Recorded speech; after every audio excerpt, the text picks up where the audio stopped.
தமிழ்நாடு முதலமைச்சர் மாண்புமிகு முத்துவேல் கருணாநிதி ஸ்டாலின் அவர்கள், தமிழ்நாடு துணை முதலமைச்சர் மாண்புமிகு உதயநிதி ஸ்டாலின் அவர்கள், தமிழக அரசின் சட்டத்துறை அமைச்சர் மாண்புமிகு ரகுபதி அவர்கள், மயிலாடுதுறை மாவட்ட பொறுப்பு அமைச்சர் மாண்புமிகு மையநாதன் அவர்கள், தமிழக அரசின் தலைமை குற்றவியல் வழக்கறிஞர் சகோதரர் அசன் முகமது ஜின்னா அவர்கள், பூம்புகார் சட்டமன்ற உறுப்பினர் நிவேதா முருகன் அவர்கள் ஆகியோரது வழிகாட்டுதலின்படியும் அறிவுறுத்தலின்படியும் மயிலாடுதுறை மாவட்ட குற்றவியல் துறை 2024 சிறப்பாக செயல்பட்டது. மயிலாடுதுறை மாவட்ட அமர்வு நீதிமன்றத்தில் நடைபெற்ற குற்ற வழக்குகளில் 12 வழக்குகளில் குற்றவாளிகளுக்கு தண்டனை பெறப்பட்டுள்ளது. அந்த 12 வழக்குகளில் 7 வழக்குகள் கொலை வழக்குகளில் ஆயுள் தண்டனை பெறப்பட்டுள்ளது. பிற வழக்குகளில் 10 ஆண்டு முதல் ஓராண்டு வரை சிறை தண்டனை பெறப்பட்டுள்ளது. அந்த கொலை வழக்குகளில் 7 வழக்குகளில் மொத்தம் 24 பேருக்கு ஆயுள் தண்டனை வழங்கப்பட்டுள்ளது. அதுபோல பொது சொத்தை சேதப்படுத்துதல், வீட்டை கொளுத்துதல் போன்ற சம்பவங்களில் ஈடுபட்ட 14 குற்றவாளிகளுக்கு தண்டனை பெறப்பட்டுள்ளது.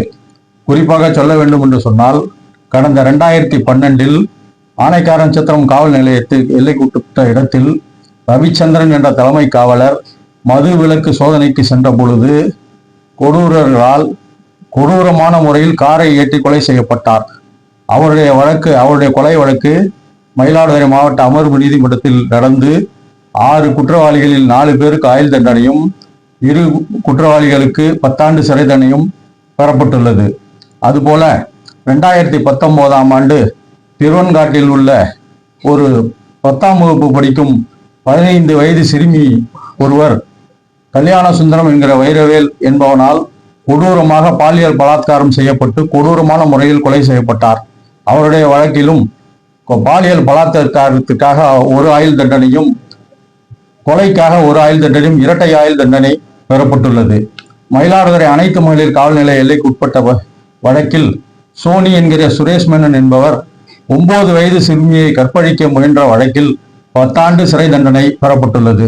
இதுபோல் 2024 சிறப்பாக மயிலாடுதுறை மாவட்ட நீதிமன்றத்தில் குற்ற வழக்குகளை நடத்தி குற்றவாளிகளுக்கு தண்டனை பெறப்பட்டுள்ளது.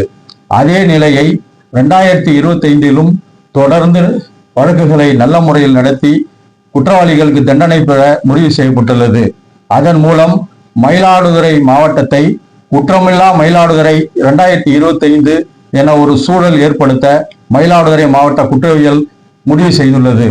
இந்த போன்ற வழக்குகளை நல்ல முறையில் நடத்துவதற்கு எனக்கு பேருதவி புரிந்த மயிலாடுதுறை மாவட்ட ஆட்சித்தலைவர் மகாபாரதி, திருச்சி மத்திய மண்டல காவல்துறை தலைவர் கார்த்திகேயன், தஞ்சை சரக காவல் துணை தலைவர் ஜியாவுல் ஹக், மயிலாடுதுறை மாவட்ட காவல் கண்காணிப்பாளர் ஸ்டாலின் ஆகியோருக்கு எனது நெஞ்சார்ந்த நன்றியை தெரிவித்துக் கொள்கிறேன்.